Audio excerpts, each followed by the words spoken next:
Hello and welcome to CNU Midwest Changemakers webcast. I am your host today, John Young, and co-hosting with me is Adam Cook. Adam, say hi. Hey, everybody. Thank you, everybody, for joining, and thanks, Adam. With us today, we have Alison Goebel from Greater Ohio Policy Center and Richard Murphy from Michigan Municipal League. And they're discussing the American Rescue Plan Act. Just before we get into that, I do want to say that the Changemakers webcast is a partnership between CNU Midwest, CNU Michigan, and CNU Illinois. CNU Midwest is a multi-state regional chapter of CNU, and we span from western Pennsylvania to Indiana, including Ohio and the northern part of Kentucky as well. Adam, you want to say a little bit about CNU Michigan? Thanks, John. CNU Michigan is, as the name implies, the Michigan chapter of CNU. So both of our Great Peninsulas, but we also incorporate membership in the bordering regions of Ontario. So the Windsor region and the Sault Ste. Marie region as well. So we're one of two international CNU chapters. Awesome. That's good to know. You're international. And you also have a pretty good film festival coming up in October, I hear. That is right. The Better Cities Film Festival is going to be held in Detroit this fall, and there's a lot of information about it on their website, and we're gearing up for hopefully a really valuable program. Sounds great. Well, even closer to that, actually next month is CNU's annual Congress, and this year it will be virtual again. So load up your favorite map of a Daniel Burnham or Olmsted plan. And if you want to register, registration is still open. It's at cnu.org, and it should be a very good event. I know a lot of our members are presenting, and so there'll be a lot of really good information. And there's a rumor that there's going to be this really great happy hour event on one of the evenings. Let's work to make that happen. It's going to be a good time. So sign up, and we'll see you there. Couple of logistical notes here. I do want to talk about. One is that this session is being recorded, so if you want to revisit it, we will have that posted online at a later time, and we'll share that link with you when we generate it. The second thing is if you want to ask a question during our conversation today, there's a Q&A button at the bottom of the screen. Just go ahead and click on that and type your question in, and then Adam and myself will get those questions, and we will go through them at the end of the show. So those are the few housekeeping items we have. With that, I'll turn over to Adam to introduce our guests and start us off. All right, thank you, John. So our guests today are two policy specialists, one with an Ohio focus and one with a Michigan focus. We have Alison Goebel from the Greater Ohio Policy Council, and we have Richard Murphy from the Michigan Municipal League. And I'll leave it to Alison and Richard to tell us a little bit more about their roles and their backgrounds. Great. So thanks, everyone. Thanks, CNU and affiliates for inviting me here today. So as Adam said, I'm Alison Goebel. I'm the Executive Director of the Greater Ohio Policy Center. Sorry, with a long name, we would rename ourselves if we're a different time. But anyway, so we are a nonprofit working statewide in the state of Ohio, and we have a vision of a revitalized state. And so the way that we work towards that is really to help communities across the state make place-based investments that can create sustainable, thriving, vibrant places where people want to be and move to, and businesses want to stay and also perhaps move to and expand. We are, we do advocacy at the State House. We really sort of dabble in federal policy as needed. With all the new federal funds coming down, we've become sort of quick step experts on federal policy, but really our bread and butter is at the State House. We also do original research, bringing best practices from around the country to Ohio's communities in order to help leaders there really try to chart strong, sustainable, cost-effective ways forward. We do a lot of peer learning facilitation, so really trying to connect folks who are in the trenches to each other around the state. And then, so through all that, then we're able to really try to provide a resource to leaders, whether they're local government, philanthropy, private sector, chambers of commerce. Those tends to be the people that we work with. But we also do some basically mission consistent consulting in communities around the state in order to really kind of bring all the expertise in a concentrated, deeper way to places that are seeking basically an additional hand in trying to figure out the path forward. So that's us. We are a little unique, I think, in the country, but we often work with Municipal League here in Ohio and have worked with Murph and his colleagues before in the past. So we try to be as collaborative as possible. That's Greater Ohio and myself. All right, thanks, Allison. And Richard, tell us about MML. Thanks, Adam. I'm Richard Murphy at the Michigan Municipal League. I'm part of the Policy Research Labs team at the League, so also a delightfully long name. The League is the member organization of 500 some city, village, and urban township governments throughout Michigan. As Alison mentioned, Ohio has its own league, as do many of the other states.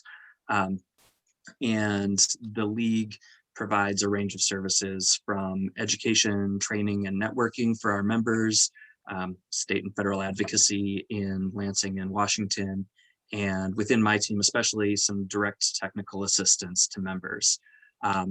We've been around since the 1890s, but so we have this whole constellation of things we've built up within the organization over that time. But within the last few years, our two major areas of focus have been municipal finance reform. Michigan's system is radically broken and has trapped our local governments in recession budgets for about 20 years now without any reprieve. And then second, placemaking. Our motto at the League is "We love where you live," and we've spent the past decade or so working to build a community of practice in Michigan at all scales around the state to help local residents really love where they live and lift up what's working. And I want to recognize Adam, and I see Sharon Woods in the attendee list as well as being some of our close partners in that work over the years, along with state agencies like MISTA and MEDC. Where we are moving now out of some of that past work is into a framework of community wealth building, which I know there are organizations in Ohio working on as well. Democracy Collaborative up in Cleveland, we've worked with a little bit there. But we're looking at that as what is the local government's role in the overall human experience in community, recognizing that this goes beyond sort of the traditional activities of municipal government. So that involves kind of a lateral expansion of our view of what we work on, looking at things like public health or learning as, traditionally that's been somebody else's job or somebody else's turf. We don't have a role there. But also looking vertically at not just what does the municipal layer do, but how do we connect that down to the household experience or the block level experience and up to the regional or state collaboration. Obviously we as the municipal government or the municipal league are not going to do everything for everybody, but how do we make sure that we are consciously building those links between our work that the municipal government does specifically do with the people who are involved at all of those other levels and in those other fields to really maximize the impact that we're having. All right, thanks, Murph, and thanks, Allison. And by the way, those of us who work in Michigan in the sphere call Richard Murph because we've had as he mentioned, a very good and productive relationship, and that's just one benefit of MML's role in state policy making is the engagement of a lot of us in the private sector to assist them with doing some quality place-based projects. So why don't we get into some of the real meat today of the discussion? We want to talk about the America's Rescue Plan, and I think something that's very important to us as chapters of CNU, meaning the sort of local instantiations of this national or international organization. So we really want to hit on the specifics of what these large initiatives, what this large federal policy and funding initiative is going to mean at the more local levels. And of course, there are great differences between all of our states, and within the region of the Midwest, there are still differences from a policy perspective and other perspectives, as we've heard in these introductions. And so I'd like to start by asking Alison, what are some unique challenges that your communities in the state of Ohio are facing, maybe relative to Michigan, maybe relative to other Midwestern states, as we prepare for an infusion of funding through the ARP? And then after Alison, we'll ask Murph the same question. Yeah, I think that's a great question. I think the challenges that Ohio's communities are going to have, as well as the opportunities with the ARPA money, are ones that are going to be shared by a lot of cities that are in legacy states and or our legacy cities themselves. So, I think we are all aware that this is sort of a K-shaped recovery, right? And so the folks who are already sort of on the downward trend pre-pandemic, have definitely slipped, right? And that, or not, but in many cases have slipped. So I think we're kind of going to be deeper in a hole that we were hardly out of after the Great Recession, 12 years ago. So I think this money is going to be great. I think communities have the skills and the expertise on hand to use it wisely, sustainably in ways that are really catalytic. But I also know that we have some concerns that it's going to be a little bit like money in a, water in a desert, right? A big deluge comes and kind of washes out, and then there might be some flowering of some cactuses, and then it's kind of over, right? And we really want to make sure that this money is used in a way that that really helps build back better, not to be partisan, but just really make sure that the communities are really seizing the opportunities that this money has. So again, I don't know if these are particularly Ohio specific, but I think it's legacy city specific challenges that we're most keyed into here, at least at Greater Ohio. Yeah, similarly, I think the challenge is that for a lot of our communities and states, the dollar amounts we're talking about are both really large and also not nearly enough. I mentioned the deep structural deficits that our municipal budgets have had here in Michigan, and we're literally dead last in the 2000s in terms of municipal revenue change or support from state government to local government. The money coming to communities through the ARP is not enough to fill that gap, let alone address the ongoing structural needs. And so, as Alison said, if we just try to throw it into the first gap in the budget that comes along, we'll use it up, it'll make a difference for a year, and then it'll go back to situation normal. So how do we get out of that deficit mindset of, we have to fill this gap in the parking budget or this gap in our income tax collections this year and have it be one and done? How do we get into a thinking of what's the investment that we can make in order to really strengthen the community and have a lasting impact beyond this one-time infusion of dollars? So, Alison, you mentioned, legacy cities, and I think Murph, you kind of hit it on that as well. Michigan and Ohio, and there's a lot of other places in the Midwest that have these legacy cities. They're getting significant funding, and we're in Cincinnati here, $290 million are coming in to help, with the relief here. This is a once in a generation fusion. This is the analogy, the water and desert. And besides plugging budget gaps, what are the common threads that you're seeing for legacy cities, like programs or initiatives that could potentially help generate that to leave a little bit more water in that desert?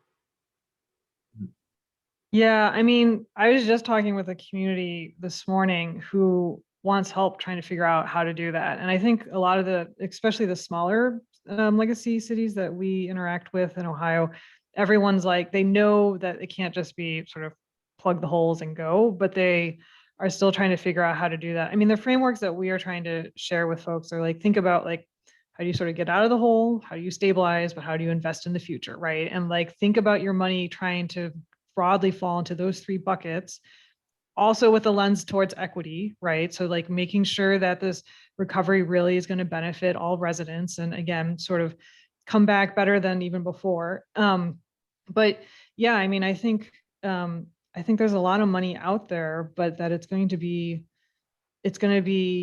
hard to make good decisions, because I think the money is burning holes in people's pockets. The other thing is that there's a lot of money available outside of just the direct allocation that are going to cities, counties, and the state. And like, so encouraging folks to think creatively of like, well, this is a community priority. Maybe we can actually apply for the competitive funds that are like, in the like healthcare bucket or the child bucket, instead of drawing it straight out of the city or the county allocation. Yeah, I'd say we're on a similar page, like advising communities to slow down, be strategic, look at what else is already being funded through other channels and how to leverage those other buckets of money rather than going it alone with just the municipal funds. I mean, we have a lot of communities that are interested in housing availability, affordability, quality. There are several other funding streams in ARP that are looking at housing, whether it's addressing homelessness or rental assistance or mortgage foreclosure prevention. Make sure that you are tying into the providers who are already using those funds and what they're doing before replicating those programs with the local dollars. Use the local dollars to fill gaps or connect programs or build on what's funded elsewhere, or to leverage things for a larger investment. And John, you mentioned the large legacy cities that have really substantial dollar amounts coming to them. We're also thinking about what are the smaller communities around the state that might have $100,000 coming to them out of ARP through the per capita allocation. How do they look at that as seed funding to really leverage something larger rather than saying, well, this is it, this is all we get? Try to make some of those larger investments. Makes sense. So you mentioned, so I'm gonna jump script here, Adam. I want to touch a bit on the housing thing because it's come up a couple of times. And ARPA's giving what $27.4 billion to homeowner assistance, $21.5 billion in rental assistance.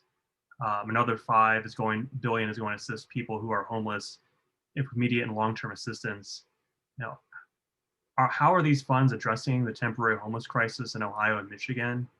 And do you guys both think that this is enough? I know from our work across the state, and I know Alison's also working in the same city that I'm thinking about right here. We have a lot of temporary homeless in a lot of places across the Midwest and in the nation. So what are your guys' thoughts on how that's shaping up? I'd be interested, Murph, to hear what's going on in Michigan. I mean, I can share what we're seeing in Ohio or what people are thinking about, but it'd be nice to hear from Michigan's perspective, like, yeah, how people are thinking about those housing dollars. Yeah, speaking as someone who is not directly involved in the administration of those, I know we have our partners at MISHDA who are administering the previous round still of rental assistance from the December round of federal relief. And I don't know that they've gotten the ARP dollars in the door yet on those.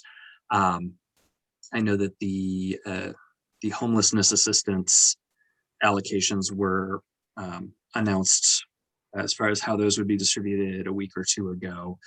So I think a lot of those agencies are still gearing up to figure out how they apply those, and again, like what they can fund through those streams of money versus what's left to do with local funds or state funds. But to the question, it's probably not enough in a lot of those buckets. It's definitely a really important and significant investment and recognition that this is a problem that's this is a system of problems that communities all over the state are facing at different scales. And it has certainly helped through the past rounds keep people sheltered and in their homes, but We know that these problems predated COVID and were pretty deeply entrenched. So we probably will need additional investment beyond these dollars in all those various buckets. So, I mean, these are things that we are working with MISHDA, our state housing development agency, on their strategic housing plan that they actually started pre-COVID, but I think maybe to their benefit have been slowed down a little bit so that now they can adjust as to where they're headed now that they see what's going on at the federal level. But also with the Housing Michigan Coalition, working with our state habitat chapters and the Home Builders Association and Housing North and some other organizations to put together a package of policies that we just introduced several bills last week that would provide new options for local governments, especially to work with developers and landlords to create affordable housing without it necessarily being directly subsidized housing. So trying to figure out how do we use the federal dollars now through ARP to fill some of the crisis needs that we're seeing, as well as while that's happening, fill in with some of the policy at the state level and then applying it at the local level to put in place more enduring changes. Murph, that's great. Yeah, I mean, in Ohio, the need is great, as you said, right? The need was very urgent prior to the pandemic. It's just gotten worse. So the money's been great and there's been tons of it, right? And like, if you weren't a housing expert, you'd be like, that's more like, this is money growing on trees. How could you possibly need more? But like, these problems are so entrenched, right? And I mean, just to be clear, at least in Ohio, particularly smaller communities, but even the larger ones, many of the landlords who are foregoing rent because the renters aren't paying are mom and pop locally owned landlords, right? So like, these are people who are probably maybe depending on that rental income for their own personal household income and not necessarily just as investment dollars. So, like, this is multifaceted. We have great colleagues at the Enterprise Community Partners Cleveland office, and here in a minute, I'll drop in a link that their policy director has come up with 14 good ideas on how to use the ARPA money for housing solutions at a local level. So, which I think is a great starting, again, just really kind of concrete ideas, creating a local housing trust fund, again, which we love because it's a sustainable funding source that will, outlive the next 4 years. But other investments that really are going to help stabilize families again for that long-term gain. So, I mean, it's a huge, this housing question was a huge problem before. It's going to, I think, unfortunately continue to be, but again, these are opportunities for communities to like think strategically about these dollars and also be just very like deliberate about the solutions that they're developing. So we may not need more senior affordable housing right now, right? We might need other kinds of housing units available, and now is the time to really be creative in coming up with those solutions. Good. All right, thank you. Mhm. Yeah, and John, that's okay. I'm glad you flipped the script. I think it's good to get a little bit creative with this. I mean, there are two questions that kind of dovetail in sort of on a bigger picture. We've been talking about a specific issue. We've been talking about housing, but something that kind of interests me, is the fact that we've got sort of formulaic allotment of all of these funds.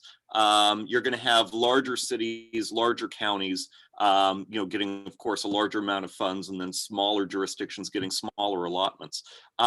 We want to compare kind of the geography of Ohio and of Michigan. And I'll be honest, I have kind of one foot in both camps. My family is all from Ohio, basically, until my parents moved up to Michigan. So, I'm not one of these people that just wears the gold and blue and stays on one side of the border. I've had familiarity with, both of our states, but there is a big difference in terms of each state's sort of geography, each state's population distribution, and each state's really on sort of a more fine-grained level approach to home rule. And so, for example, what role the township government takes on. And of course, none of these funds are getting allotted directly to townships, as we know, and correct me if I'm wrong on that, but I think the township plays maybe a little bit more robust role in local governance in the state of Michigan in some respects than it does in Ohio. And so it'd be interesting to hear from the two of you, maybe how that's going to change the way things play out in one state relative to the other. So, yeah, I would say our understanding is that townships are part of all of the non-entitlement communities per capita allocation. So do have dollars coming to them, just not directly from Treasury to the local, it's Treasury to the state to distribute to the locals.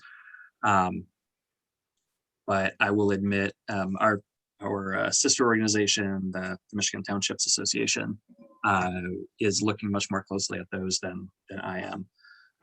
So there are some legal minutia around the position of villages within Michigan, where everybody who lives in a village also lives in a township. They're layered on top. So how are those dollars allocated between the village and the township government if it's allocated per capita?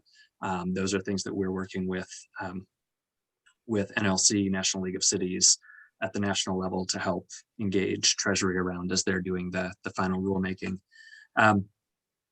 But I do think it is the case that Michigan has a few larger cities, but really a very long tail of smaller communities. We have Detroit is 600,000 people, Grand Rapids is 200,000 people. So, relative to Ohio, our second largest city is smaller than Toledo, which is your fifth largest city.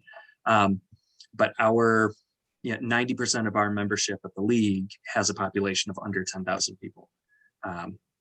So we have a lot of small communities that I referenced earlier may have fairly small dollar allocations to use, and what exactly some of these needs look like, whether it's housing or broadband or drinking water infrastructure. We know that these are needs that every community across the state has in some form, but we also know that it's flavored much differently depending on where in the state you are or which sub-economy you are. From where I'm sitting here in Ypsilanti in Southeast Michigan, it is a shorter drive for me to get to Washington, D.C. than it is to get to some of my member communities in the Upper Peninsula. So that's how large Michigan is, driving distance, and you can imagine the economic differences across that area. So we do see part of our role at the league in this conversation not as necessarily telling our communities what their policies should be, but outlining that strategic approach of being deliberate and leveraging other partners, but also as a connector between our member communities to network what they're doing with each other across regions or within regions, and uplift the ideas that our members are coming up with for these funds so that they can all share in each other's learning process. And Alison, I would expect that you and your partners at the Ohio League are playing a similar role there. Yeah, we are in terms of that peer learning. Adam, to your question about townships, Ohio has some very, very large urbanized townships that feel like a city. And then there's, of course, the more rural, sort of what traditionally you might think of as a township is, basically farmland with a few homesteads. Yeah, my understanding is that they're going to get money one way or another. Our focus at Greater Ohio is on incorporated areas, municipalities, and in particular cities. And you're right, Murph, we have very large cities. Columbus, where I am, because this is where the state house is 800,000 people, and the county's, almost 2 million. But then we do have, we have Columbus, which is its own thing, and then the large legacy cities, mid-sized legacy cities, small legacy cities, and then sort of everyone else with varying degrees of size. So it's a complicated terrain, just like Murph is describing. Ours is less maybe geographically diverse, although there is that, but it's, the assets that communities can rely upon for building long-term sustainable communities are, the assets are going to vary where you are, as well as the opportunities and the challenges. So, Ohio is a complex state, just like I think many other places are. Cool. Yeah, it's so I kind of got a sense, Murph, you were saying just like a clarification question. You're saying that townships and villages like coexist as like they're on the townships over the village, right? Right. So Mhm. yeah, our counties are divided up into the 6 mile by 6 mile township grid, where there is an incorporated city that is cookie cuttered out of the township grid and is its own thing. But Mhm. where there is a village, it is overlaid on top of one or more townships. So So cities, sorry, I didn't mean to cut you off there. yeah. So a city resident is a resident of a city, a county, and the state government. A village resident is a resident of a village, a township, a county, and the state. The reason I brought that up is so like, I'm familiar in Ohio, you annex Mhm. the township and it's no longer part of the township. But if the state is directing money towards townships and villages are getting money too, does that mean that certain villages may have access to two pots of money through the township as well? I'm not 100% clear on how that works, whether the dollars get cookie cuttered apart amongst the village and the township, or whether they're formulaically split between them, or whether there are two allocations. So that's the last I heard was a work in progress still. Right on. Either way, it won't be enough money, right? Oh, We can yeah, all agree on exactly. that. We do have something in our outline about small towns and villages. We have a ton of those across Ohio and Michigan. But like when you look at a large city, that has over $100+ million, they can allocate a concentrated investment into like disadvantaged neighborhoods or into transportation or other kinds of infrastructure projects. But a village or a smaller city is going to have a lot less money. They've got less square footage, but those, the carrying costs are the same for, what your construction costs are if you're going to do a project like that. Everything costs similarly. So like, is there maybe a way that a path forward for smaller towns and villages to kind of utilize their funding in a way that help kind of make some impactful investments, or they're kind of on their own? I mean, I think there's, I mean, there are smaller allegations. I will say my mother-in-law, who lives in a one streetlight town, like her city, her village is getting money, which I suspect is like half or all of their entire operating budget for the year, right? So like it is a lot of money. It's just not like buckets of money. So while yeah, I agree project costs are going to cost the same, also like one or two really catalytic projects in a town like my mother-in-law's village, they're going to like, that would be extremely catalytic, right? Like a brand new playground with a splash pad would like be mind blowing in this place because there's, however many kids, right? Versus like in a neighborhood, like I think the impacts are going to be sort of proportionate to the size of the population and the geographic size. So while I'm in agreement that there are, concerns about project costs, I also like hope and can want to encourage smaller communities to be bold with these dollars because there is such opportunity in them. And like the things that a place, I'm not trying to pick on my mother-in-law's town, but I'm just saying like, like sewer and water, like there is money for that elsewhere. Not to mention, we haven't even talked about the jobs plan proposal, right? Like there is like, so places like that are probably aging and like are going to need infrastructure upgrades. Like there's potentially more buckets of money coming through that, right? So like hold your powder on sewer and water and go ahead and like put in those playgrounds or whatever, maybe not playgrounds, but like whatever the strategic priority is for the community, like make that investment because you can. The broadband, the sewer water, the road stuff like that is actually still, in the distance that we might actually see. So anyway, that's sort of my diatribe on that. But I think there's a lot of opportunity, and I don't want communities to be super conservative just because they feel like, oh, we don't have enough money. Sounds good. Well, and I think, Alison, this touches on where, we as, urbanists, practicing urbanists, members of CNU get really interested in this, which is, you're right, the infrastructure stuff is coming and there's going to be another, dialogue about that. But, you're right, these small investments that can, really catalyze some change, that's where we get excited, because now we're talking about placemaking. Now we're talking about, community amenities that can really have a large impact, in a small town or a small community.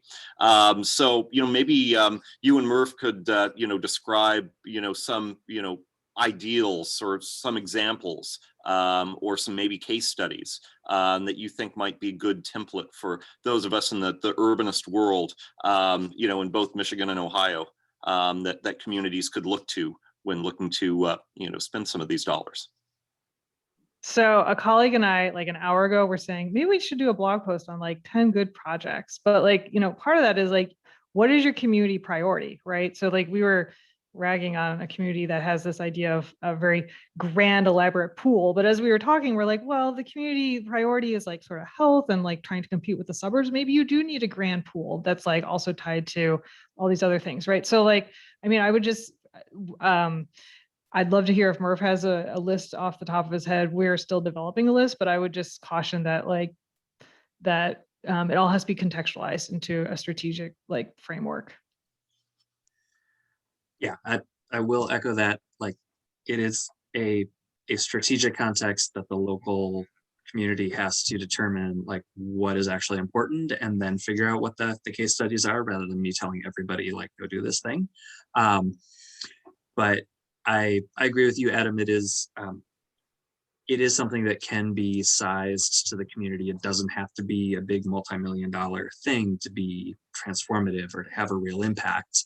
One of the lighter, quicker, cheaper projects that I do like to use it as an example, both whether it's in this conversation or longer running, is the Western Market in Muskegon, a vacant block in the middle of downtown, where the city decided that they wanted to do some small business support. So they built a series of about 10 little, like literally garden sheds, kind of from Home Depot, to line up at the front edge of the lot and rent them out for the summer at $1,000 for the season to small businesses who maybe they had a storefront in the next town up and wanted to test the market in Muskegon to see if an expansion would work.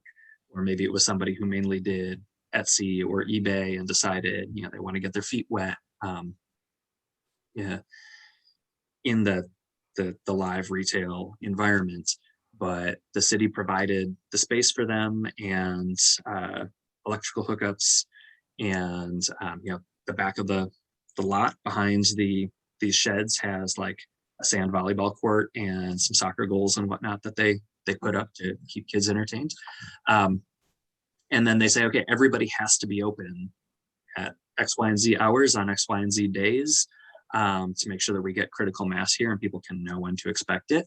And it's been running for, I think, 3 seasons now during the warmer half of the year, and has at least a couple of businesses that have graduated to permanent storefront presence in downtown Muskegon. But for a $30,000 investment, it's been pretty substantial. It hasn't taken several $1 million to support new business startups in downtown. It's been the growing from there. Another example I like to use is a business here in Ypsilanti. It's in the historic 1850s Depot Town area, but the building is set back behind a bay of parking from the street. So a new microbrewery opened a few years ago in part of that building, and went to the city and said, hey, we don't want this parking out front. Can we fence it in, put in some picnic tables, and just have a patio space? And because the city was able to say, yes, we're not going to require you keep the parking, now suddenly there's a human-oriented space on the sidewalk instead of cars driving across the sidewalk to get to the parking.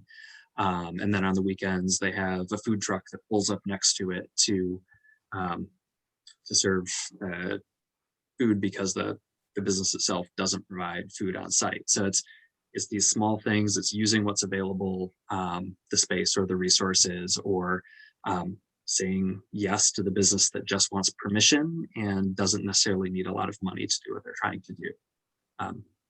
So those are 2 very small examples just of sort of magnitude of small investments that can change a block or a business district over time. I do have one thing that I hope every community sets up, which is not small, it's big, which is some sort of investment pool or loan loss reserve, or basically some sort of tool to help, especially places with weak real estate markets, bridge the appraisal gap, right? And so that is really important in places like Ohio, where you have basically a fund that's going to lend at below market rates or 0%, that can be patient, that can be risk tolerant. A lot of places here in Ohio, they're being created to revitalize downtown buildings. And so then the developers, are borrowing and rebuilding downtown. So like that is not going to be as visual or as immediate as the examples that Murph provided, but I think that is like an excellent use of the ARPA money to seed that type of revolving loan or other sort of instrument that's going to keep that kind of risk tolerant, cheap money in the community for the long term. Yeah, and a lot of those communities are like the communities that we urbanists would think of are the ones that have good bones, decent housing stock that needs rehabilitation. But you're right, you can't find that that appraisal that will give you the justification for the bank to give you a construction loan to bridge that gap. That's a huge issue. Right. Yes. But on those lines, certainly something we see from people who are stable in their income and housing and healthcare over the past year of the pandemic is they're asking, how do I support more directly my community and my neighbors and my local businesses? And there's been a lot of appetite for people who want to be able to use maybe use their relief check to support their local business community because they're not in need of it to pay last month's mortgage. So looking at, are there community capital structures that can help serve some of that investment role and let people really directly invest in their neighbors and in their Main Street businesses? And I know we're doing a little work with the National Coalition for Community Capital to look at some of the federal rules around local community investment funds and how we can make those more accessible to people. That's awesome. So I got a bit of a question here about, the objectives of, Greater Ohio, Greater Ohio Policy Center's public policy agenda. And Merv, I'm sure MML has a policy agenda as well. Can you guys talk more about how these ARPA funds can help with the implementation of your organization's policy goals? And are there any other policy opportunities with funding coming from the federal and or state governments in the horizon? And I think you may have alluded to a couple of, or at least one in particular thing that might be in the pipeline later this year. Yeah, I'll go first. So our two top policy priorities in Ohio are increased state funding for transit and to reestablish a previously longstanding brownfields remediation grant program. And so the ARPA money is helpful in that it's, providing more dollars to local transit agencies, but it's still letting the state off the hook, right? Like we still need some state dollars, a lot of state dollars to go to our transit agencies for operations and capital investments. And then on the brownfields, we are in the midst of a budget process here in the state. We tried very, very hard to get our grant program into the House version of the budget bill that got passed out yesterday. It didn't make it, so we're going to try again in the Senate. The ARPA money would be a nice sort of seed dollars to basically pilot for 3 years to prove the concept. But again, we really need sort of sustaining funding source for that. And we believe that's going to have to come from the state. We've also identified the funding source if you're curious. But so I think this money, like in the short term, again, it sort of like fills gaps or can help prove concepts. But at the end of the day, our policy recommendations are really going to rely on the state having to step up and help communities in ways that for the last decade or so, it's been more reluctant to do so. But we are very excited about the jobs, the American Jobs Plan, although we're kind of worried that because Ohio has not been thinking in terms of complete streets or transit-oriented development or rail, that the communities are just not they don't have the plans in hand in the same way that places like Massachusetts do, who are like, we are ready to put in a commuter rail line here tomorrow, and here are all our plans, environmental studies, So we are hoping that we can help communities start to get into position to compete for, or maximize the dollars that are going to come hopefully through the jobs plan. But yeah, I guess this is all to say we don't want the state to be let off the hook, which I think it would be more than happy to do through the ARPA dollars. Mhm. Yeah, I will echo that sentiment of the ARPA dollars are a good one-time investment. They are not going to at all fix the structural problems with how local government is funded in Michigan. And yes, also the jobs bill hopefully will bring additional investment opportunities for the state and locals to dig into more of those needs on water and wastewater and transportation side. One of the things we are pushing for there is how do we make sure that we are not duplicating infrastructure out of either of these investment opportunities? How do we make sure that we are really fixing up and utilizing the infrastructure that we already have? We have a lot of communities that have an existing water treatment system that has available capacity. We don't want to see anybody going a mile over the city limits and building a brand new water treatment plant in a private development or in a township in order to serve growth when we could be reinvesting in the ones that already exist. Similarly, on the transportation side, if we get a new shot of road funding through the jobs bill or transportation funding through the jobs bill, and the state uses it to pull some of the freeway expansion plans off the shelf and like hurry up and finally do that expansion of I-94 through Detroit. Yeah, long term, that increases our maintenance liability. It doesn't transform us to a more fiscally sustainable system, let alone one that really serves everybody's transportation needs. So we need to make sure that it's not just more money, but money spent in the places and communities and infrastructure that we already have, and identifies the opportunities to serve people who aren't properly served by a highway-oriented system, perhaps. Yeah, it reminds me that, Secretary of Transportation, Pete Buttigieg, is the former mayor of South Bend, Indiana, a neighboring state. Our discussion here, part of our Midwest chapter. He's already seems to kind of set in motion kind of a policy change in regards to highway expansion with freezing the Houston project, for example. Do you think that's going to maybe factor into some of the plans that are reviewed for federal funding? So the problem in Ohio is that the federal money is going to go through ODOT. And unless they set up a competitive sort of like Tiger or Build program, which would be great because then our cities could just compete at a national level, but not have to, use ODOT as an intermediary who's going to decide the worthiness of their projects. Yeah, I mean, we're super excited about Secretary Buttigieg and the direction and the vision he's setting. We are a little more concerned about if the money is just sort of block granted out to states, how that will look, what projects will actually look like on the ground. See. Yeah, I will say that I've been heartened to see the secretary recognize that there are perverse incentives built into the federal funding formulas. And yeah, if the only way that the DOT can get money to reconstruct a failing freeway is by widening it in the process, that's a problem. So if the jobs bill includes some of those corrections to those perverse incentives, that itself would probably help some of the downstream as applied uses of the dollars. But yes, we do still need to be thinking at the local level, what are those needs? How do we change the pieces of the system that don't work for us, and engaging our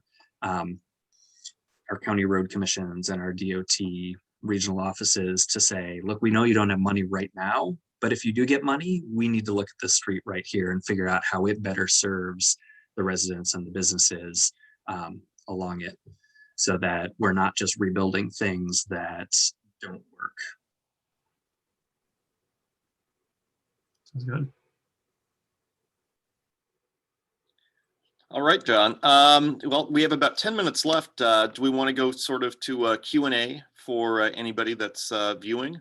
So as a reminder to our viewers, if you want to ask a question, now's the time to do that. Just go ahead and type in the question in the Q&A window, which is activated by the button at the bottom of the screen. And our guests will answer your question. So in lieu of waiting for our attendees, go ahead. What?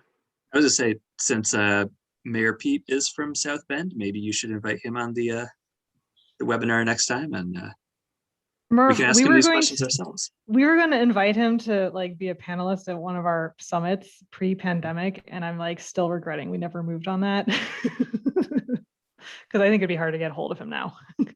Yeah, John. I mean, I didn't want to spoil any surprises. You know, I was hoping we'd be able to announce next month's Changemakers podcast, but I'm still waiting. Still for in scheduling. Secretary to call Adam, me you got a back. link I do not have to the federal government.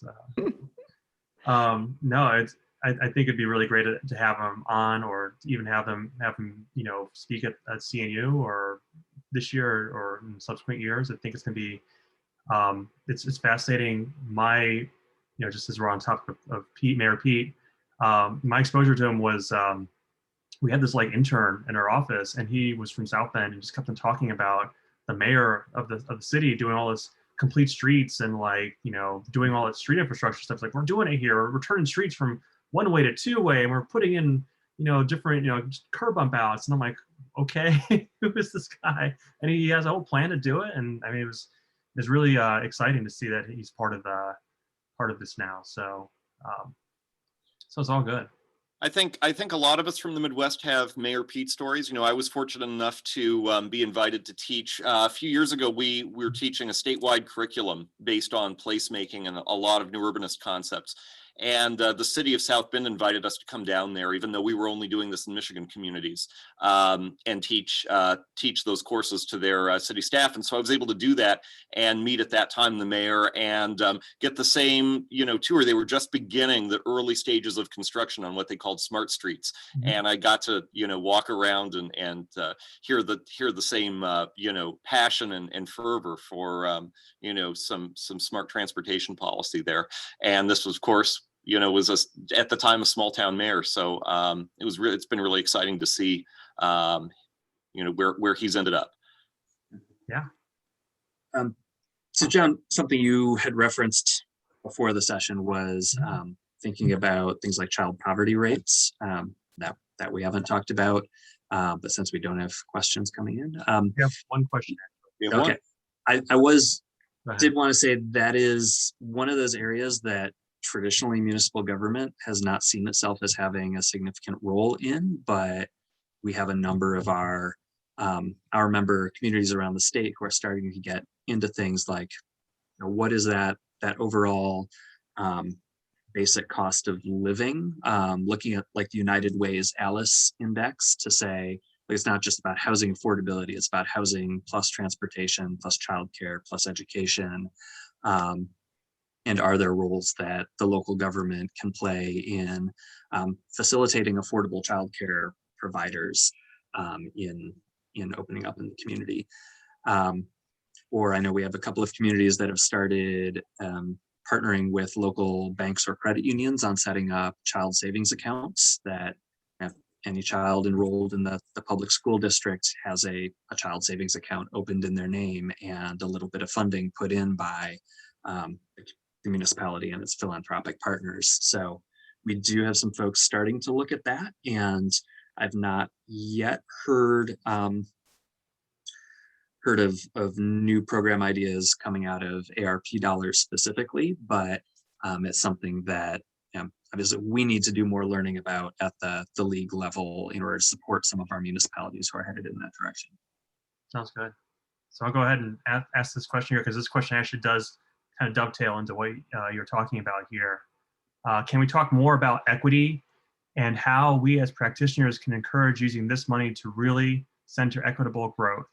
I know this is part of a longer conversation, but many Ohio communities I have worked in are reluctantly accepting equity as an investment priority and don't really know where to start. What are your resources for guiding those conversations?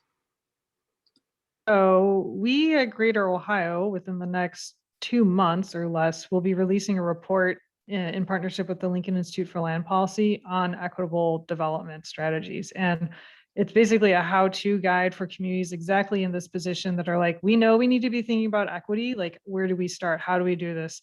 And so it's really, so we hope that there's some good ideas in there. I mean, a lot of this is like, first you got to build trust, right? Like, which feels so like simple, but we know is an enormous, can be years long investment of time and energy. But I would say that what we see happening successfully is in places where the case can be made by the right case maker on why equity is actually not a zero-sum game investment, but actually can help grow the community, right? And that there's that making a commitment to equity is actually, is not just because there's a moral goodness to it, but there are actual economic benefits to making that sort of commitment to equitably, making equitable decisions, making the process more equitable in terms of input, in terms of the outcomes.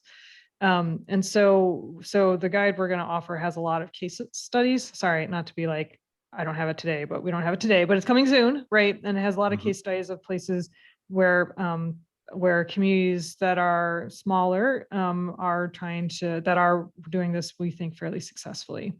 But yeah, Jenna, completely agree. This is a conversation that Ohioans have been reluctant to have and have been trying to fumble around with as best as they can, but have continued to struggle.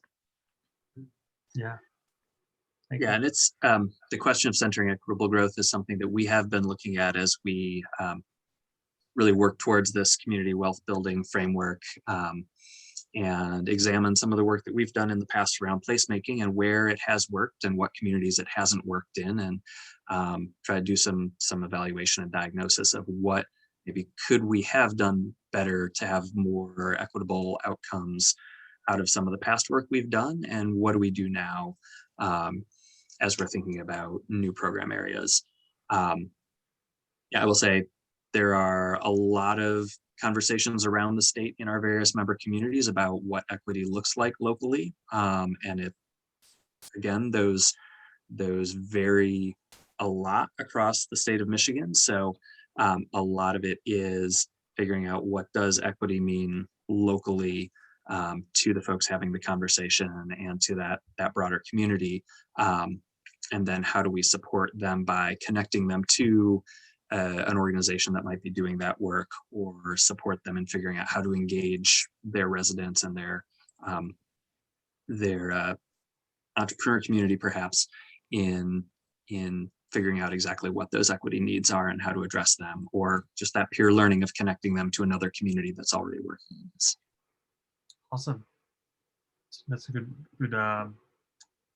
and this is all good stuff, and this is a very challenging. I think equity is really becoming one of the defining challenges of our time in the field of planning and urban policy, and across the board, and many other fields of study and implementation. It's 1 minute till 1, and I think we all have Zoom meetings. Strangely enough, in this era of Zooming, we are all rotating on a basis here. So I do want to thank our guests, Murph from Michigan Municipal League and Alison from Greater Ohio Policy Center. And I'd like to remind our audience once again, thank you for participating. We will have this posted on our website in a couple of days, and we hope to see you at CNU 29. And Adam, do you have any parting thoughts and words before we go? No, John, but all I'll say is, I think one of the takeaways, big picture, is that the flexibility with some of these funds is a blessing, or it could be a curse. And, it's up to us as, policy specialists, as urbanists, to, help and, keep our communities, our local communities, front of mind. And I really appreciate Murph and Alison's sharing their thoughts and expertise on that today. I definitely agree on that. And we look forward to hearing more from your guys' work in the future, and look forward to our next emails on our chapters for our next Midwest Changemakers. And other than that, I think we'll see you all at CNU 29. Thanks for the invitation. Have a good afternoon. All right. Thank you very much, Thanks, guys. guys. Bye, All right. you guys. Thank you. Take care. Bye. Bye.